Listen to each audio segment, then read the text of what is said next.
I bet you didn't know that dealerships are willing to lose money just to sell you a car. Let's talk about it. And before we get into it, no, I'm not just talking about brands like Dodge and Chrysler and Jeep. I'm talking about the big brands as well, like Toyota, Honda, Subaru, BMW, Mercedes. Almost every brand is willing to lose money as long as you know what to do and what to say. So let's teach you. You might be asking, Tommy, why in the world would a dealership be willing to lose money just to sell me a car? That doesn't make business sense, right?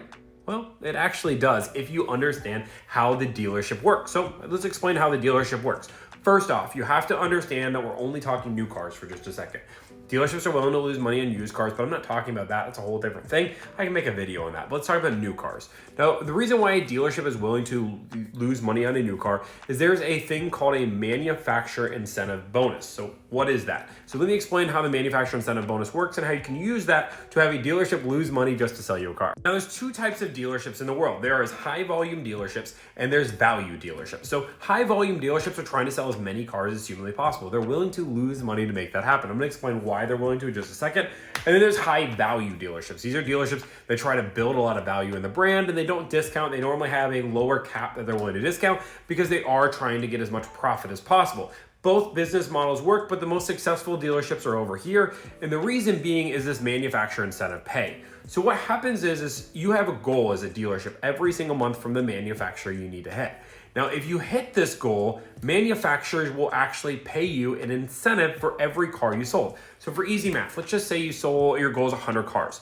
If you hit 100 cars, Subaru might pay you, let's just say hypothetically, $1,000 for every single car you sold. Now, you can imagine why a dealership might be willing to lose money up to $1,000 per car in order to make that happen, because once they hit that 100 car mark, guess what? They get a big payday. Now, they're not going to lose money on every single car deal, but they're more than willing to as long as they're trying to hit a quota. And this is the other reason why dealerships are willing to give crazy deals in the last few days of the month. They're super close to these quotas and they know there's a big payout. They're more than willing to give a bigger discount. Now, the problem why we don't recommend this to people is that you have to find a dealership that's a few deals away from hitting their goal. If you walk into a dealership and they're not that goal, or they're that value dealership, you're less likely to get that kind of incentive. And this is why I like negotiating online and over the phone, because you really will never know what dealerships are close to hitting incentives and which ones aren't.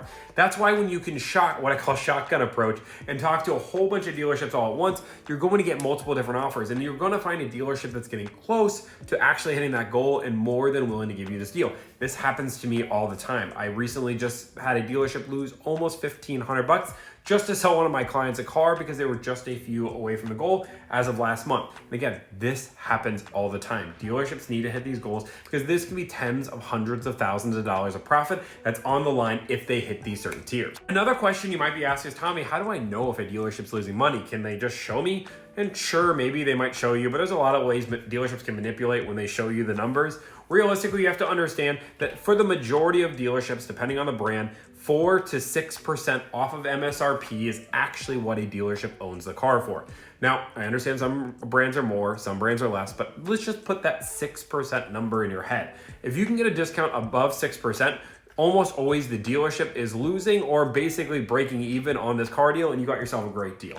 Now, I've seen car deals as high as 12, 13, 14% off. This is not including rebates. So understand, when we're talking all these discounts, don't include rebates, don't include manufacturer incentives. We're only talking about what the dealership is taking off the car. I recently just did a BMW X1 deal where I got 11% off MSRP. I had a client recently get 12% off MSRP on an X1, which is an awesome deal on a BMW. That dealership lost money to sell us a car, but guess what? They needed to hit a quota. So if you guys like this kind of content, I want you to like, follow, subscribe. You guys want more content like this, I want you to go to the comment section and write exactly what you guys want to see. If you guys want to see some deals I'm negotiating for my clients, go over to my Instagram. I post a new picture every single day. Thank you guys so much for the support. I appreciate it so much, and have a great day.